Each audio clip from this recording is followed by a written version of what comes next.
महोदय, 232 पेजेस का finance bill लेके फाइनेंस मिनिस्टर हाउस के सामने आई है। महोदय, मैं कहना चाहूंगा, there are no serious changes in the tax structure, only tinkering. Some IT return timelines have changed. Some forms are changed. In gold bond, I will demonstrate it will not benefit to the middle class.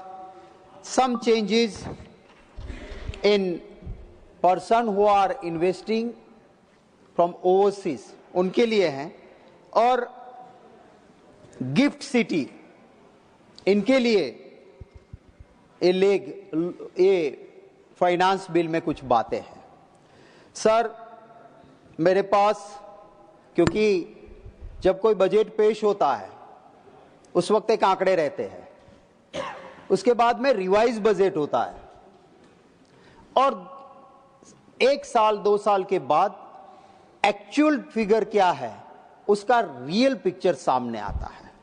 मैं जरूर कहूंगा कि इसको देखते हुए 2023-24 में income tax revenue sir 26% बढ़ी, लेकिन उसी साल में ईयर टू ईयर बेस की ये बात है, और ईयर टू ईयर बेस पे उसी साल में माने 2023-24 में जब 26% इनकम टैक्स की रेवेन्यू बढ़ी, वहीं पे corporation tax compare with GDP और जीडीआर के परसेंटेज में वो कम हुई।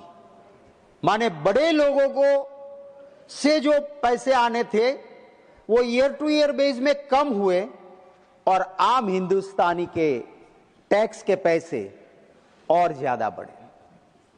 सर, डेमोक्रेसी में कहा जाता है कि it is the duty of the government to build a bridge between haves and have nots. जिसके पास बहुत है और जिसके पास कम है, उन दोनों का फासला कम करो, ये लोकतंत्र के लिए एक सिद्धांत होना चाहिए। इस सरकार में ये नहीं है। इस फाइनेंस बिल में सर 2047 तक गिफ्ट सिटी को रियायत दी गई है। कौन रहता है उस गिफ्ट सिटी में? कहां है वो गिफ्ट सिटी? गांधीनगर में है। कोई आम नागरिक के लिए वहां जगह नहीं है। बड़े बड़े लोगों की, बड़े बड़े कॉरपोरेट्स की ऑफिसेस और उनकी जगह जहां गिफ्ट सिटी में है, ये सरकार उनको गिफ्ट दे रही है, उनको रियायत दे रही है। आपको किसान नहीं दिख रहा है, आपको महंगाई से परेशान वो हिंदुस्तानी नहीं दिख रहा है। मुझे कहते हुए दुख होता है कि 232 पेज के इस फाइनेंस बिल में एक जगह भी कहीं महिला के लिए कुछ भी नहीं है। महिला वित्त मंत्री होते हुए भी देश की महिला नहीं दिखती है, पर वो गिफ्ट सिटी दिखता है, क्योंकि बड़े लोग हैं ना वहां पे, वो चंदा देने वाले हैं, वो आपको आपके हर हुक्म की तामील के लिए जो जरूरत है वो देने वाले लोग हैं, और इसलिए गिफ्ट सिटी को वहां फायदा मिला है। सर, गुजरात महात्मा गांधी जी की जन्मभूमि है, किसी और का नहीं। गुजरात गांधी का गुजरात है, और इसी गांधी के गुजरात में प्रोहिबिशन है, नशाबंदी है, पर गिफ्ट सिटी में सरकार ने स्पेशली छूट दी है कि गिफ्ट सिटी गांधीनगर में होते हुए भी आप वहां दारू पी सकते हो, गिफ्ट सिटी में प्रोहिबिशन नहीं। सर, यहां पे एक और रियायत दी गई है।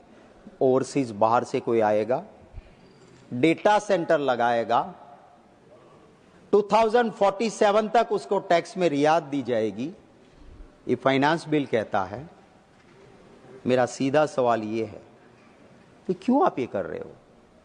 क्या आपका टर्म्स एंड कंडीशन कहीं पे क्लियर नहीं है कि वो बाहर से आया हुआ जिसको आप रियायत देते हो, वो मेरे देश को, युवाओं को कितनी नौकरी देने वाला है, मेरे देश के लोगों को कितना फायदा होगा? सर, वक्त बदलता है। एक वक्त था जब कोई पशुधन जिसके पास था वो सबसे बलवान माना जाता था। फिर एक शस्त्र का जमाना आया कि शस्त्र जिसके पास ज्यादा है वो बलवान माना जाता था। धन संपत्ति का वक्त आया, जिसके पास ज्यादा मिनरल्स है, भूगर्भ में ज्यादा संपत्ति है, वो धनवान माना जाता था, वो ताकतवर माना जाता था। लेकिन बदलते वक्त में, आज के दिनों में, जिसके पास डेटा ज्यादा है, वो डेटा वाला है, वो सबसे ताकतवर और वो सबसे ज्यादा फायदा ले सकता है। क्या आपका कोई ये इस देश, हमारा देश, पॉपुलेशन के हिसाब से मेरा भारत महान, हम दुनिया में आगे बढ़ रहे हैं और वही दुनिया के देशों की, बाहर के लोगों की नजर है कि सबसे ज्यादा अगर कहीं कंज्यूमर्स है तो भारत में है, और इसका डेटा अगर मिल जाए तो फायदा हो जाए। अब ऐसे लोगों को आप ला रहे हो और उसके सामने मेरे देश की जो युवाओं की स्थिति है। सर, एम्प्लॉयमेंट अनएम्प्लॉयमेंट रिपोर्ट अभी आई, 67% ग्रेजुएट बेरोजगार है, उसके पास एम्प्लॉयमेंट नहीं है, काम नहीं है। ग्रेजुएट लोग 67%। क्या ये हमारी जिम्मेवारी नहीं है? क्या हम किसी और को फाइनेंस बिल में रियायत देने से पहले मेरे देश के इन युवाओं के रोजगार की चिंता करें? सर, हाई नेटवर्थ इंडियन बाहर से आके पैसे लगाएंगे और जो एक इंपॉर्टेंट चीज डेटा है, उनका सेंटर यहां बनेगा और इसके लिए ये व्यवस्था यहां इस फाइनेंस बिल में की गई है। इनकम टैक्स, कस्टम्स, इसके अंदर सर ये फाइनेंस बिल में कानून में चेंजेस ला रहे हैं, रिट्रोस्पेक्टिव इफेक्ट से ला रहे हैं, माने कि पश्चात असर से। कानून की परिभाषा में कहा जाता है this powers are with the government but it shall be used sparingly. बहुत ही जरूरत कभी कभार पड़ जाए तभी कोई भी कानून रिट्रोस्पेक्टिव इफेक्ट, पश्चात असर से लागू होना चाहिए। लेकिन यहां पे आप क्या कर रहे हो? जो हाईकोर्ट और सुप्रीम कोर्ट के जजमेंट आ गए, आपके कानून के होते हुए आप रिट्रोस्पेक्टिव इफेक्ट से, पश्चात असर से उस कानून को बदल के वो हाईकोर्ट और सुप्रीम कोर्ट के जजमेंट को बदल रहे हो। ये शर्मजनक बात है कि इस तरह का व्यवहार किया जा रहा है।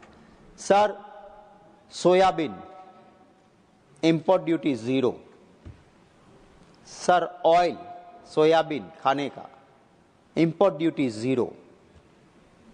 सर, मेरा किसान, मेरे भारत का किसान कैसे कॉम्पीट करेगा? देखना होगा आपको। अमेरिका में जाके मैंने देखा है, वहां के किसान को, इनके पास इतनी लैंड है और सरकार इतनी सुविधा देती है, इतने बड़े बड़े मशीन्स है, और वहां पे किसान जो है वो जो यील्ड लेता है, इसकी जो लागत लगती है, if you compare with our farmers, अपने किसानों के साथ उसका कंपैरिजन करेंगे तो हमें देखना होगा कि हमारा किसान उस कंपटीशन में टिक नहीं सकता है। और अगर इसी तरह से आप अमेरिका के सामने झुकेंगे और ट्रीटी करेंगे, या हमारा फाइनेंस बिल में हम ऐसी प्रोडक्ट जिसके ऊपर इंपोर्ट ड्यूटी ज्यादा लगानी चाहिए उसको 0 करके रख दोगे तो देश का किसान सरवाइव नहीं हो पाएगा। देश का किसान आत्महत्या पे मजबूर हो रहा है। आज आत्महत्या क्यों किसान करता है? किसी भी लाइव क्रिएचर को, किसी भी जिसमें जीव है, उसको अपनी जिंदगी से ज्यादा प्यारा और कुछ भी नहीं होता है। वो किसान जब आत्महत्या करता है तो हमें इसको सोचना होगा। सर, जो सेस और सरचार्ज मैं जानता हूं वित्त मंत्री जी आएगी, अपने जवाब में कहेगी कि सेस और सरचार्ज तो संविधान से मिला हमारा अधिकार है। ये हाउस है हमारा जो राज्यसभा, संविधान के हिसाब से इसलिए बना क्योंकि उस वक्त संविधान बनाने वाले महान आत्माओं ने तय किया कि राज्यों का इंटरेस्ट कौन देखेगा, who will protect the interest of states, और इसीलिए राज्यसभा बनी। और उसी चर्चा में तय हुआ कि राज्यसभा अपने स्टेट का इंटरेस्ट देखेगी, फेडरल स्ट्रक्चर में राज्यों को अन्याय ना हो। महोदय, सेस और सरचार्ज लगा के पैसा जब सेंट्रल गवर्नमेंट लेती है, राज्यों को उसका हिस्सा नहीं मिलता है, और अगर कोई भी टैक्स के रूप में सरकार, केंद्र सरकार लेती है तो उसमें से स्टेट को अपना हिस्सा मिलता है। वित्त मंत्री जी कहेगी कि मेरा तो ये अधिकार है, मैं लेती हूं, कानून है, ये है। संविधान बना तब उसकी डिबेट को देखिए, उसमें कहा था this are the powers but shall be used for specific purpose and sparingly. वो डिबेट का एक हिस्सा है, आप उसे भूल रहे हो। मेरे पास वक्त की कमी है, वरना एक कंट्रोलर एंड ऑडिटर जनरल के रिपोर्ट्स है, सेस और सरचार्ज स्पेसिफिक काम के लिए लिया जाता है, कानून है, आपको उसे अलग अकाउंट में रखना है। ये फाइनेंस डिपार्टमेंट क्या कर रहा है सर, कंसोलिडेटेड फंड में उसको डाल देते हैं।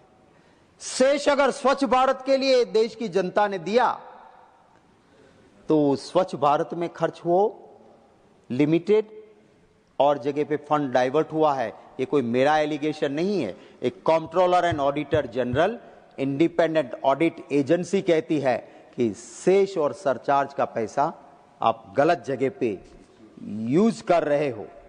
मैं एक और चीज कहना चाहता हूं जो इस फाइनेंस बिल में है, personal users imported cess CTH 9804, उसमें टैक्स कम किया है। What is this CTH 9804?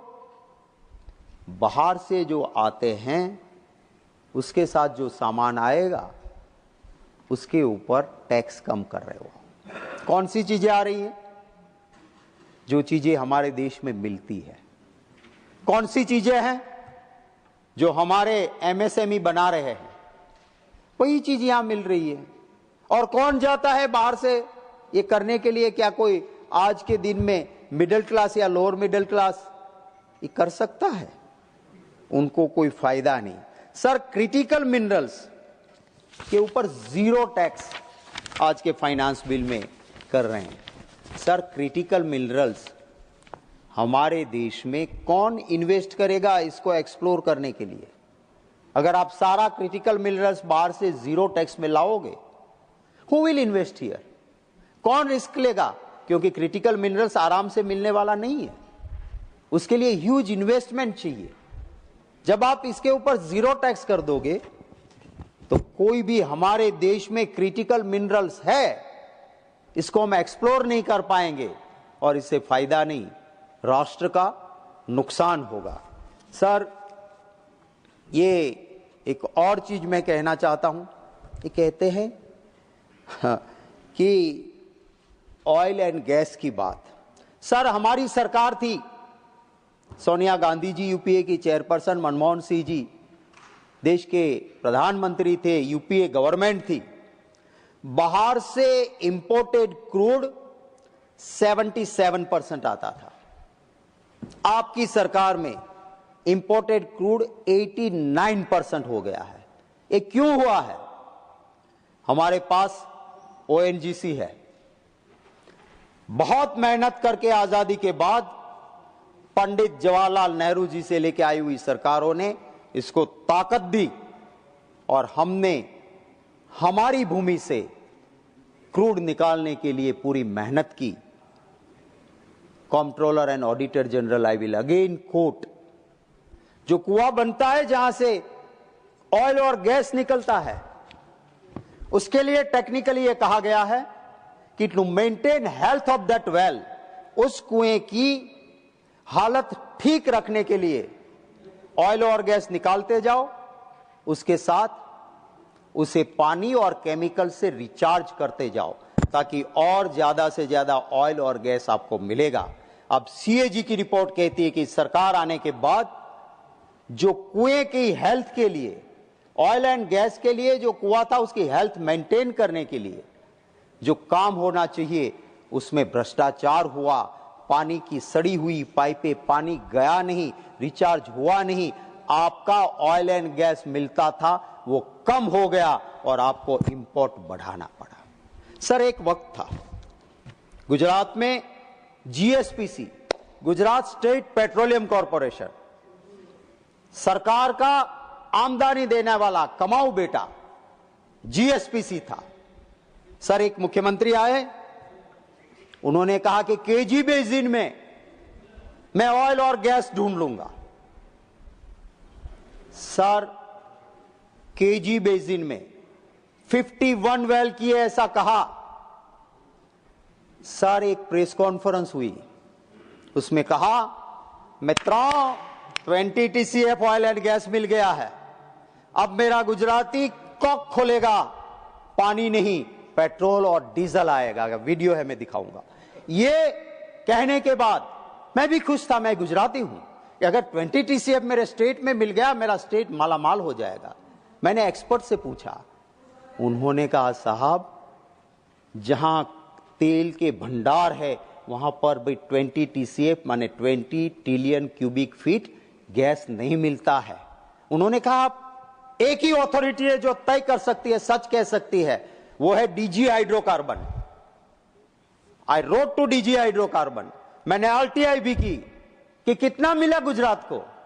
DG hydrocarbon का जवाब आया कॉमर्शियली वायबल जीरो, एक बूंद भी नहीं। और एक और कहा जाता है कि 20 टीसीएफ मिला। सर, कैग ने लिख के दिया 17,000 करोड़ मेरे गुजरात के उस केजी बेसिन में डाला, 1 रुपये का फायदा नहीं हुआ। और वही जीएसपी के कुएं, वही मुख्यमंत्री यहां आ गए तो वो सारा दे दिया ओएनजीसी को, और जीएसपीसी का वो मरा हुआ। मैं चाहूंगा वित्त मंत्री जी जवाब दे मुझे, मैं माफी मांगूंगा मैं गलत होगा तो, कि गुजरात से आपने वो केजी बेसिन के 51 वेल लिए, उसमें से कितना ऑयल और गैस निकल रहा है उसका फिगर दीजिए। क्योंकि कहीं कमेटी की बात तो मैं नहीं कर सकता, पीएससी में मैंने पूछा था, कुछ नहीं निकल रहा है। क्या ये इस तरह से सरकारें चलती है? सर जीडीपी की बात करते हैं, अब ये एक नया स्टैंडर्ड हो गया है कि अगर आप पहले वाले को नीचा दिखाना है, दो होता है ना, एक लंबी लाइन होती है, कोशिश करो कि मैं उसके लंबी लाइन करूं, नहीं, वो पहले वाले की छोटी कर दूं ताकि मेरी लाइन लंबी दिखे। इस कंपटीशन में सर जीडीपी की सीरीज रिवाइज कर दी, माने जीडीपी की गिनती की जो सीरीज थी ना, वो सीरीज ही बदल दी और जीडीपी बड़ा दिखाओ। सर, इनके ही adviser, economic adviser Shri Arvind Subramanian ji ने कहा from 1 to 1.5% GDP is inflated. गलत तरीके से आप जीडीपी का रेशियो दिखाते हो और ये कहने वाला आप कहते हो विकसित भारत। सर, कहने से लफ्जों से कुछ नहीं होता है। मेरे देश में आज पर कैपिटा $3,000 है पर कैपिटा, और जिसे डेवलप्ड कंट्री विकसित देश है वहां $14,500 पर कैपिटा है। कहां 3,000, कहां 14,500। और आप इसको ठीक करने की बजाय सिर्फ अपनी पीठ पे अपनी शाबाशियां देते रहेंगे हम, तो सर इससे किसी का भी भला होने वाला नहीं।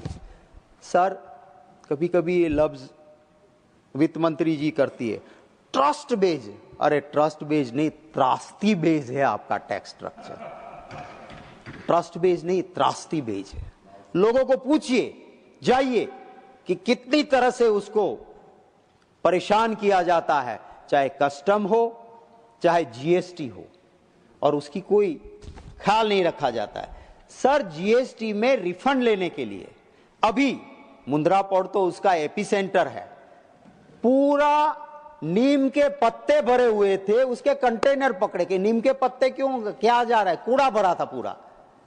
बोले ये बिल्टी क्या थी कि हम टोबैको एक्सपोर्ट कर रहे हैं और इससे जो जीएसटी का बेनिफिट मिलेगा वो कूड़ा वहां फेंक देंगे, और जीएसटी का बेनिफिट लेने के लिए और कोई अच्छा ऑफिसर आ गया तो उसने, मैं sir I will conclude in 1 or 2 minutes. Okay.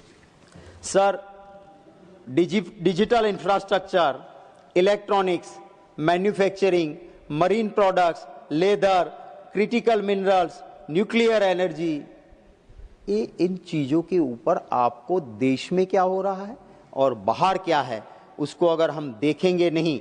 Sir TCS right and LRS, sir बाहर आप शादी करने जाओ, ग्रुप में जाओ तो 20% टैक्स था, वो कम करके इस फाइनेंस बिल में 2% लेके आया है।